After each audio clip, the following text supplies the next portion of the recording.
Bismillahirrahmanirrahim. Assalamualaikum warahmatullahi wabarakatuh. Sahabat muslimah semua, ada beberapa pertanyaan masuk terkait perkara hijrah ya, banyak banget. Nah, kita pengen ngebahas satu-satu ya, insya Allah. Yang pertama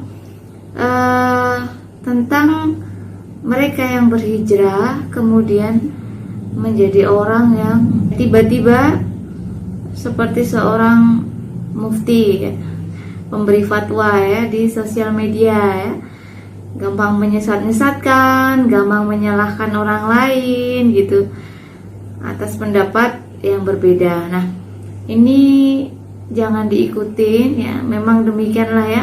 Ilmu itu kan terbagi atas 3 jengkal ya. Kalau baru masuk jengkal pertama ya itu tadi, sombong ya, dia merasa besar, dia merasa pinter, dia merasa paling baik, paling benar begitu.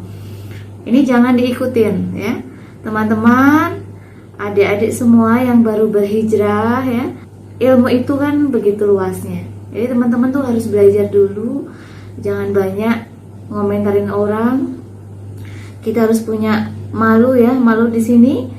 Kadangkala kita itu banyak yang bermudah-mudahan ngomentarin orang yang lebih berilmu daripada kita. Nyalah-nyalahin ya, nyalah-nyalahin orang yang ilmunya lebih banyak ya, amalannya lebih banyak daripada kita ya, memiliki keutamaan yang banyak dibandingkan kita, tapi kita berani ngomentarin ya, berani menyesat-nyesatkan. Coba kita lihat di postingan ya para dokter ya, itu coba banyak banget yang menggurui dokternya ya, dokter dari Madinah aja banyak juga yang seperti itu kan, subhanallah. Jadi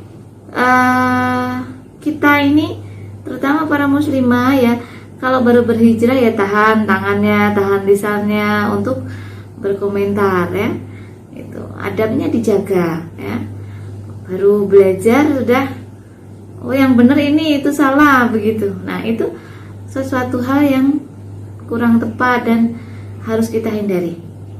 Ya, begitu. Itu yang nasihat saya yang pertama ya.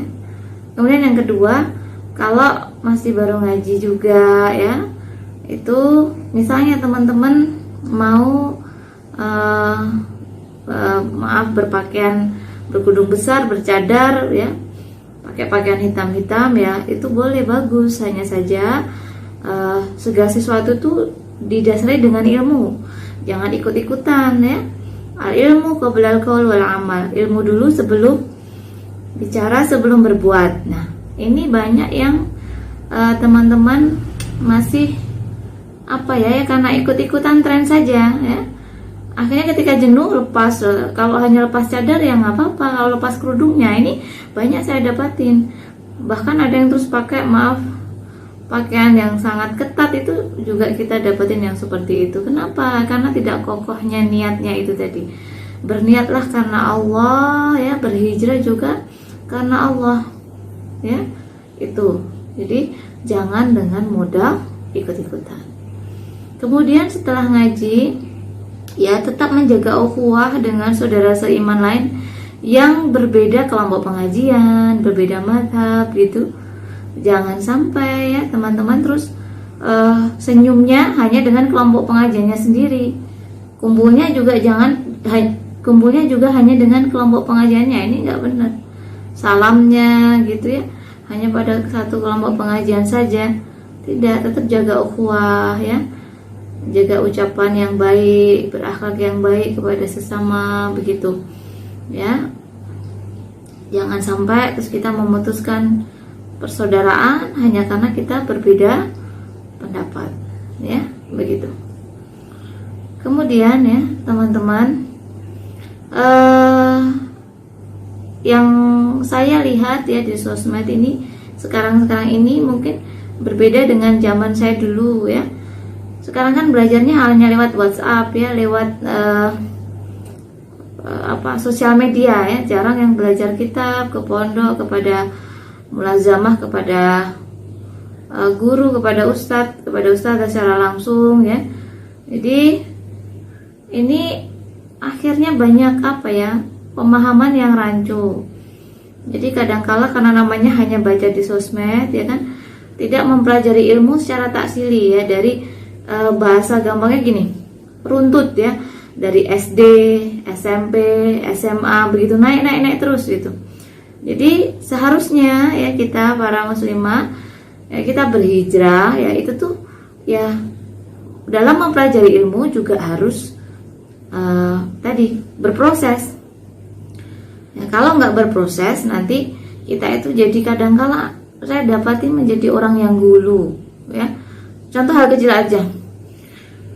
Ketika memahami perkara ain ya, karena hanya baca sekilas di sosmed ya, dengar sekilas potongan kajian, nggak paham, dikit-dikit kalau ada anak sakit langsung ain ya, langsung nuding, oh tadi pasti ada yang menyebabkan ain, semua orang dituding. Nah, ini hal-hal yang sebenarnya ya karena tidak belajar tentang ain itu bagaimana ya, jadi langsung hanya main di sosmed. Sosmed itu kan kadangkala ada orang-orang yang tidak memiliki ilmu bikin meme ya kan, bikin meme gitu terus di upload, nah kemudian disebarluaskan. Nah ini kadang sering kali bikin beberapa ummahat, beberapa akhwat salah memahami dan kemudian jadi gampang bersikap menuduh yang tidak-tidak kepada orang lain. Itu salah satunya tuh perkara ain misalnya ya, atau juga perkara misalnya foto ya, mungkin yang baru ngaji tidak mengerti ya bahwasanya zaman di tahun 2000 awal begitu dulu seorang yang menggunakan foto video itu serba nggak boleh, bahwasanya diharamkan mutlak dulu kecuali hanya untuk uang kertas gitu ya, untuk hal tertentu seperti KTP. Bahkan dulu saya termasuk yang merusak semua, saya udah nggak punya foto masa kecil, semua hal saya hapus, saya sobek-sobek, saya hilangkan semua karena foto itu haram begitu. Nah sekarang mulai menurun ya, masalah foto itu mulai ada perubahan. Video juga begitu, video dulu juga nggak boleh ya, kemudian ada perubahan. Nah dengan berjalannya waktu ya, sudah 20 tahunan begitu, yang terjadi kalau dulu sampai menjadikan foto video itu standar, meninggalkan foto dan video itu sebagai standar kesolihan seseorang, standar keahlusunahan seseorang. Bahkan kalau orang ya ustadz misalnya yang pakai video itu dituduh hizbi nanti ya, ustadz yang pakai video itu dihizbikan pada waktu itu. Nah itu seperti itu pengalaman yang saya alami selama berproses ya, terus seperti ini. Tapi sekarang coba, sekarang kasusnya sudah berubah ya, banyak yang berfoto, banyak yang video. Sekarang yang diarahkan ke wanita. Pokoknya wanita itu kalau udah bervideo, berfoto ya, meskipun sopan langsung dianggap bukan ahlu sunnah, keluar dari manhaj salaf, bukan salafi lagi. Nah subhanallah, nah kita jaga lisan, jangan sampai kalau kita ya teman-teman, jangan sampai kita nuding seseorang bukan ahlu sunnah, bukan salafi ya kan, tidak sudah keluar dari manhaj salaf, waliyadzubillah. Jangan sampai justru yang ngomong itu tuh nanti meninggalnya keluar dari manhaj salaf, waliyadzubillah ya. Jadi intinya ketika berhijrah, yuk perbaiki adabnya juga, ditambah ilmunya, akhlaknya juga ya, luruskan akidah, dan jangan sampai bermudah-mudahan menyalah-nyalahkan, menyesatkan orang lain, mengharamkan apa yang tidak haram ya, begitu. Itu jangan sampai ya. Itu aja sih mungkin kurang lebih yang paling banyak. Terus belajar ya teman-teman, dalam menyikapi fatwa para ulama yang masih ada perselisihan di dalamnya tuh jangan kaku, jangan berkeras-keras. Itu saja pesan dari saya. Saya pun pernah mengalami menjadi orang yang seperti itu.